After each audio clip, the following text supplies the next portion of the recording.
चिराग पासवान जी से यही कहना चाहेंगे कि अभी भी आपके पास समय है, आप सुधर जाइए और समाजों के हक अधिकार के लिए संघर्ष कीजिए, और नहीं तो समाज आपका बहिष्कार अगर कर देगा तो जो हमारे सिर्फ वोट लेना चाहते हैं और हमारे समुदाय के हक अधिकार के लिए ना तो कभी जो है सो लड़े हैं, ना कभी संघर्ष किए हैं, वो विरासत में उनको मिल गई है गद्दी, और वहाँ पे बैठ करके जो है सो सिर्फ मलाई जो है सो खा रहे हैं।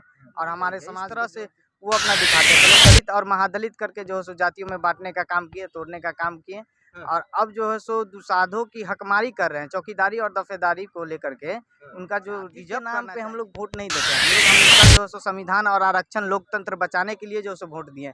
इस बार भी देख लीजिए कि जहाँ जहाँ दुसाध वोट किया है वहाँ पे इंडिया गठबंधन का कैंडिडेट जीता है, और जहाँ पे दुसाध आप देख रहे हैं बेनिफिट टीवी। आज हमारे साथ हैं अभिषेक जी। हम बात करना चाहेंगे जिस तरह से राजभवन मार्च का इन्होंने बात की थी, क्या कुछ इनकी मांग है उसके बारे में हम विस्तार से बातचीत करेंगे। सर, क्या मांग है आपकी?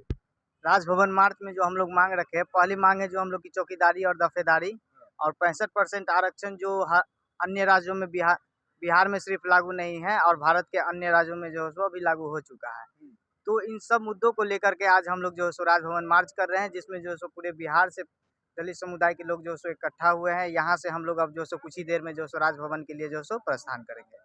क्या कुछ मांग है आपका, पूरा डिटेल में बताइए हमारे जनता को। देखिए, जिस तरह से दुसाधों की जो एक चौकीदारी और दफेदारी की जो रही है, अंग्रेज काल के शासक से ही, उसके पूर्व से ही रहा है। जिस समय राजतंत्र था उस समय से ही जो सो दुसाधों का चौकीदारी का एक पेशा रहा है। अब जा कर के जो है सो हम लोग उसे छीना जा रहा है, दुसाधों से उनके हक अधिकार से उनको वंचित किया जा रहा है। तो इसीलिए आज हम लोग जो सो सड़कों पे उतरे हैं, और इसीलिए आज हम लोग जो सो राजभवन मार्च कर रहे हैं। 6% आपकी जनसंख्या है बिहार में, क्या कुछ जनसंख्या के बारे में कहिएगा, और आप अपना अधिकार नहीं ले पा रहे हैं? देखिए, संख्या जो हमारी है, हमारे नेतृत्वकर्ता जो हैं, जो हमारे सिर्फ वोट लेना चाहते हैं और हमारे समुदाय के हक अधिकार के लिए ना तो कभी जो है सो लड़े हैं, ना कभी संघर्ष किए हैं, वो विरासत में उनको मिल गई है गद्दी, और वहाँ पे बैठ करके जो है सो सिर्फ मलाई जो है सो खा रहे हैं, और हमारे समाज को जो ना देखना चाहते हैं ना कुछ। बिहार सरकार जो है नीतीश सरकार है, पासवानों का कितना हितैषी?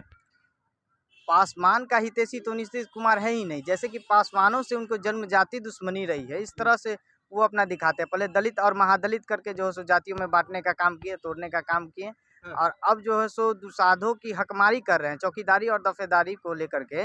उनका जो रिजर्व करना चाहिए था कि दुसाधों की जहाँ पे भागीदारी ज़्यादा है, संख्या ज़्यादा है, वहाँ पे रिजर्व होना चाहिए था। और इसी को लेकर के आज हम लोग जो सो हर एक मुद्दे को लेकर के हम लोग जो सो सड़कों पे उतरे हैं। कोई भी पार्टी आपको तवज्जो नहीं दे रही है, कारण ये हो सकता है कि आप लोग जाति के नाम पे वोट देते हैं। जाति के नाम पे हम लोग वोट नहीं देते, हम लोग हमेशा जो है सो संविधान और आरक्षण लोकतंत्र बचाने के लिए जो है सो वोट दिए। इस बार भी देख लीजिए कि जहाँ जहाँ दुसाध वोट किया है वहाँ पे इंडिया गठबंधन का कैंडिडेट जीता है, और जहाँ पे दुसाध वोट नहीं किया है वहाँ पे देख लीजिए कि आज इंडिया गठबंधन का एक भी सीट नहीं निकला है, वहाँ से हार का सामना करना पड़ा है। तो जहाँ पे दुसाध जागरूक थे, संविधान लोकतंत्र बचाने के लिए थे, वहाँ पे जो है देख लीजिए इंडिया गठबंधन का जो है जीत हुई है।